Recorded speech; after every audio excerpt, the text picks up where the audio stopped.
Luma and the Bathhouse of Cedar Steam. Luma reached the bathhouse at the end of a lantern-lit lane where the evening had already lowered its voice, and the entryway welcomed her with cedar panels that held the fragrance of many calm seasons, their grain polished by hands that had never hurried.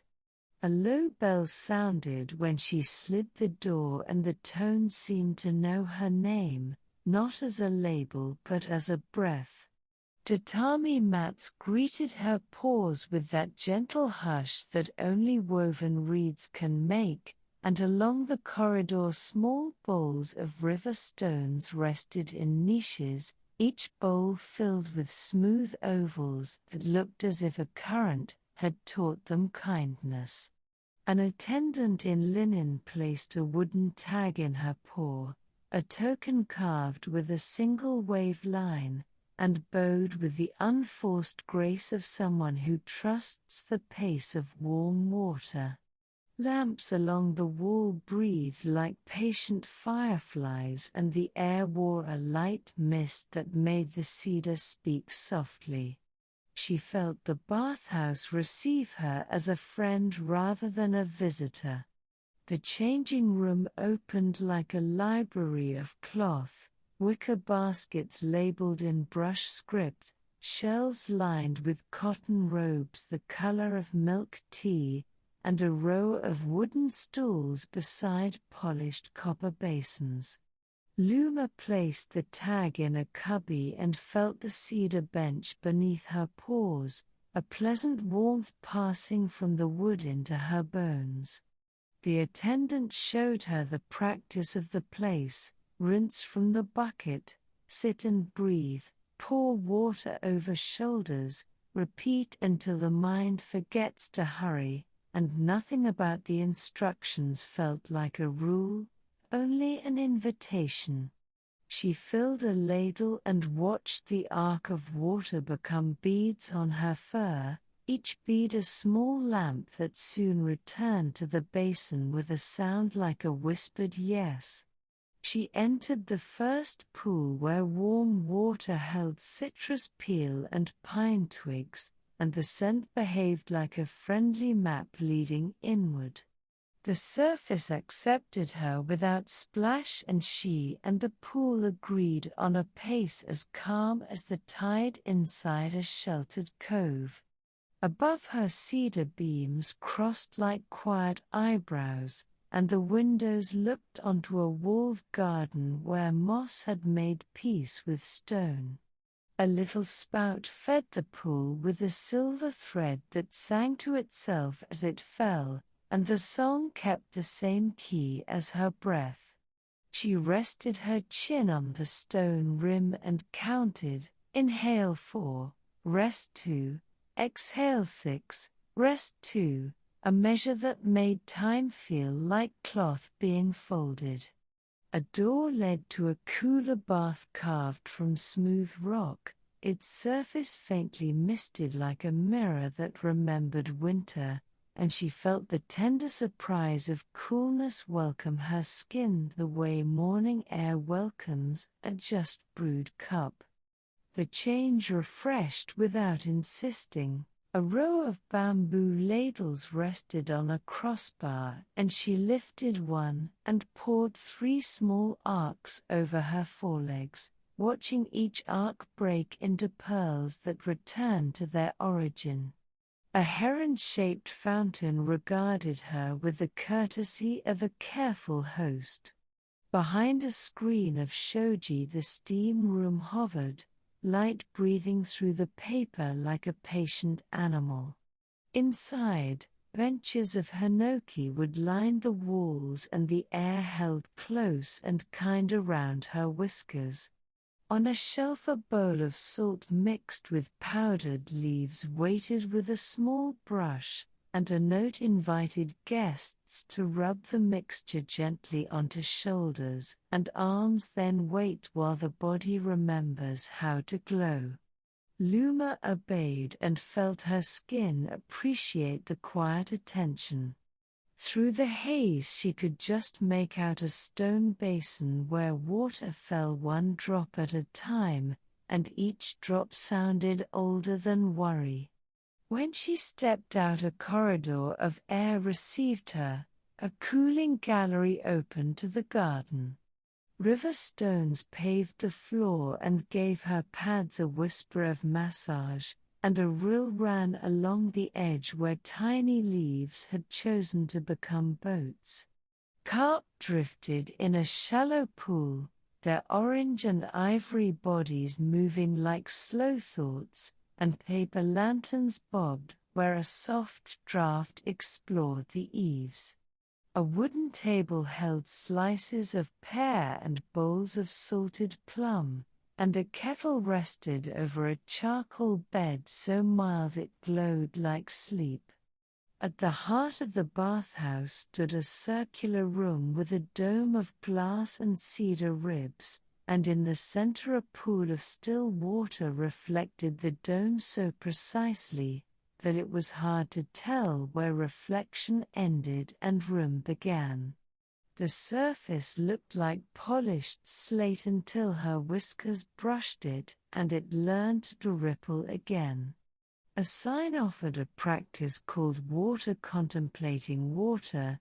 Sit with eyes open, watch until the surface forgets the last touch, breathe as if you are the next ripple, and Luma discovered that the water learned her rhythm as readily as she learned its. She sat for a long while and the circle of the room felt like a listening ear. A corridor of tiles led to the scrub room where attendants in light cotton moved with the grace of practiced kindness.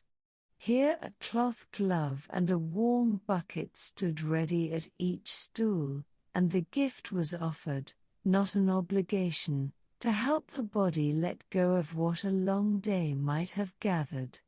Luma sat while an attendant guided the strokes, each pass a gentle brush that asked the skin to remember being new. The attendant's voice matched the pace of the glove, slow and steady, naming nothing and promising nothing, simply keeping company. She found the nap room through a doorway framed by bundles of dried thyme and chamomile tied with cotton twine. A screen kept the light politely dim and a row of reclining chairs faced a garden of gravel and raked lines where stones stood like friendly elders. A soft recording of Wind Through Bamboo played from a wooden box, the volume kept just above silence. Luma chose a chair near the window and curled with the towel over her back. The towel had known many shoulders and kept their secrets well. She did not sleep. She rested in a way that allowed the room to sleep for her. Later an attendant invited her to the outdoor garden bath, a pool sunk into the earth where smooth stones met water that carried the memory of nearby springs. The night had progressed to that hour when sounds wear slippers, and the trees felt taller than they had during the day because the sky had become quiet around them. Fireflies drifted from the hedge like thoughts finding their way home. In the pool the temperature sat exactly where breath likes to sit, warm enough to welcome, cool enough to remain honest. Steam made halos on her fur and then vanished before it could be named. Crickets measured the dark with even strokes and an owl added a dot of punctuation now and then. She floated her paws and watched the lantern reflections lengthen as if time was stretching for comfort. Beyond the garden bath a small pavilion kept resting tables where attendants practiced a kind of massage that resembled the patience of rain. Cushions were warmed by stones that had slept in embers and then been wrapped in linen until they felt like friendly planets. Luma lay on her side while the practitioner traced paths along shoulder and back, never pressing, only asking, each path a suggestion the body could accept at its leisure.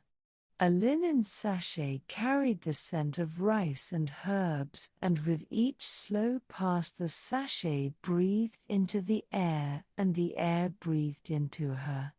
Her mind drifted without leaving. A bell of baked clay sounded from the main hall and guests gathered in the tea salon, a long room with windows open to a courtyard where a small maple extended its leaves like little hands ready to catch stories. The tea master poured an infusion of roasted rice and green leaves, and the cups were the color of river clay after rain. On each table a dish of candied yuzu sat beside a pinch of matcha salt and a thin wafer marked with a chestnut leaf.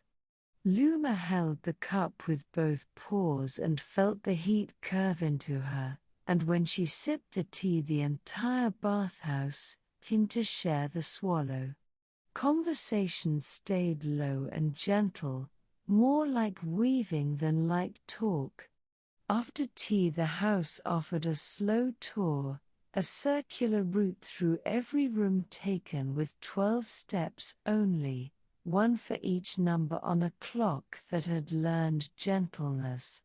At each step guests were asked to pause and find one texture that pleased the palm, one sound that pleased the ear, one scent that eased the tongue, and one sight that relieved the eyes. Luma began at the cedar lintel and felt the cool grain like water running under ice. Then she listened to the small fall of a spout striking a stone. Then she tasted a grain of salt that asked nothing more than to melt.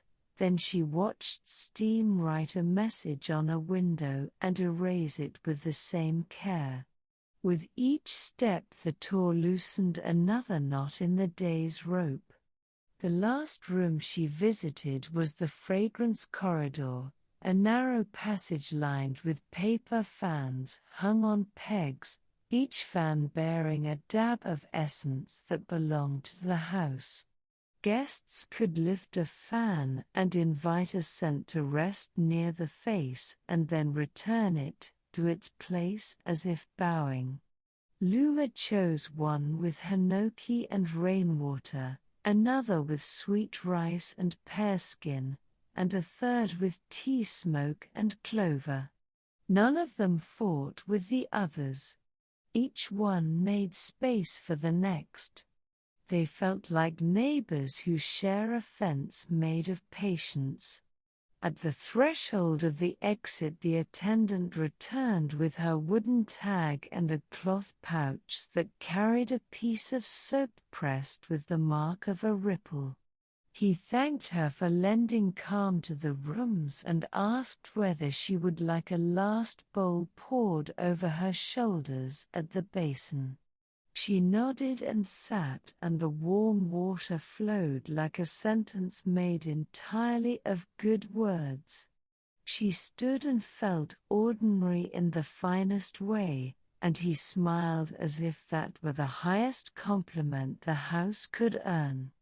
Outside the lane wore the perfume of stone after steam, and a bakery nearby was already thinking about morning dough. Her room greeted her with a window that had learned how to admit night gently. She set the pouch on the sill and opened the window a little so the air could fold into the room without crowding. She warmed a bowl of water and rinsed her paws the way the attendant had taught her. Then she laid a towel across the foot of the bed so her feet would find its kindness later. She curled into her favorite shape and tested her breath with the count she had practiced, 4. Rest. 6. Rest, until the count carried itself. The scent of cedar lingered like a friendly bookmark waiting in the spine of the room. Sleep did not arrive as a cliff or an order. It arrived as warm water poured from a wooden bowl, as a robe lifted from a hook, as a towel folded over a shoulder, as a bell that rang once and then respected the space that followed. Luma allowed herself to be carried on the simplest of currents, from inhale to pause to exhale to pause, and the pauses grew richer without growing longer, like the space between two friends who know they do not need to fill the quiet. The room agreed. The window agreed. The body agreed. The night accepted its work as a keeper of small lamps and easy tides. She imagined the bathhouse a living creature with cedar bones and pools for lungs and lamps for gentle eyes, and every corridor a vein where kindness traveled. In the laundry loft she discovered baskets of cotton towels folded into quiet rectangles, each one warm from the press, and above them lines of linen hung to dry in the temperate air, edges aligned as carefully as books in a beloved shelf. A spinner turned softly in a corner, drawing water from clean cloth with a hum that resembled a lullaby without words. Near the spinner a window opened to the roof where clay tiles gleamed with a faint lacquer of mist, and she watched a drop gather at the lip and fall into a waiting cup, a tiny ceremony that repeated at a pace the body could adopt. On a bench a ledger recorded the cycles of the day, not with strict totals but with sentences. A dozen towels welcomed new shoulders, 5 bowls poured good thoughts, 3 guests discovered the rhythm of their own counting, 1 fox learned to trust the pause. She ran a paw along the spine of the ledger and felt the press of the pen beneath the paper, a relief map of attention. Downstairs a hallway of wooden hooks kept robes in friendly rows, and above each hook a small shelf held sprigs of leaves, mint, lemon verbena, bay, rosemary, each contributing a sliver of voice to the chorus the air was singing. A basket of wooden combs sat beside a mirror that did not judge, and next to it a jar of cotton swabs waited patiently like tiny ones prepared for very small wishes. The more she walked, the more the house felt less like a building and more like a conversation that had been going on for years, inviting each new participant to speak only when ready. Through another door she entered a small courtyard where a stone basin stood upon a pedestal, its lip worn smooth by countless ladles, and the basin received a thread of water that arrived from a bamboo spout. Above the basin a paper tag requested that visitors thank the water with a single word, and the tag offered examples: grateful, enough, home. Luma whispered the word home and the surface trembled as if in reply. In a quiet wing she discovered the library of resting chairs, a long narrow room lined with reclining seats upholstered in a fabric that felt like the first cool minute after sunset. Small shelves between the chairs held slender books of essays about gardens and rain and bread, and beside each book a bookmark made of pressed leaf waited for a reader to accept its service. The room kept a window that framed only the sky, no rooftops or trees, only the color of the hour, and watching that square seemed to slow ideas until they landed and folded their wings. An elderly turtle-shaped clock moved its eyes left and right to mark time with friendliness, and the hands on its face resembled small oars. A tray offered cups of barley tea cooled to a gentle temperature, and a note suggested taking 3 sips with 3 breaths, then setting the cup down to let the mouth keep the memory. She followed the advice, and the tea opened her chest like a door that never squeaks. Another corridor led to the sound room where low chimes hung like moons from black cords, and a caretaker touched them in pairs to create a scale that never rushed upward. The tones entered her ears like smooth stones entering a clear pool, and they took a long time to settle to silence, and she found herself listening for the moment when sound changed into remembering. A young apprentice sat nearby practicing the craft of quiet steps, walking heel-toe along a line of tiles, regulating pace to the breathing of the room, and Luma felt admiration settle into her posture.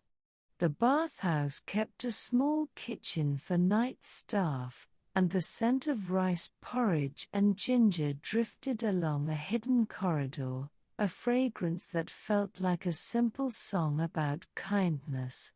She met the cook, who wore an apron patterned with tiny cups, and he ladled a spoonful into a porcelain dish and offered it with a smile that never asked for a reply. The porridge tasted of comfort and a little sweetness, and the warmth drew a circle inside her belly that traveled outward. He showed her a jar of pickled plum and a jar of sesame salt and explained how a grain or two can teach the tongue how to listen, and she nodded and memorized the lesson. On a shelf lay a stack of cloth napkins tied in pairs, and the cook said they were given to early visitors who liked the walk home with warm hands. In a niche by the door, a charcoal sketch depicted the first stone laid for the bath, and below it a handwritten promise declared that the house would always welcome the ordinary body just as it is, without improvement, without apology. She bowed to the promise and felt it bow back. The closing ritual began without announcement. Lamps lowered themselves by degrees until their light resembled honey spread thin upon wood and stone. Attendants made a circuit of the rooms with baskets for stray towels and bowls for half-forgotten cups, and each object seemed happy to be found. Someone polished the copper basins with a cloth the color of wheat, and the metal woke with a soft glow that obeyed the hour. At the central pool the last ripples gathered and traveled inward, leaving a mirror so still that her own face looked like a question deciding not to be asked. The bell sounded again, a single note, and silence replied with a deeper one. The bathhouse exhaled and kept its promise to sleep and to hold sleeping for others.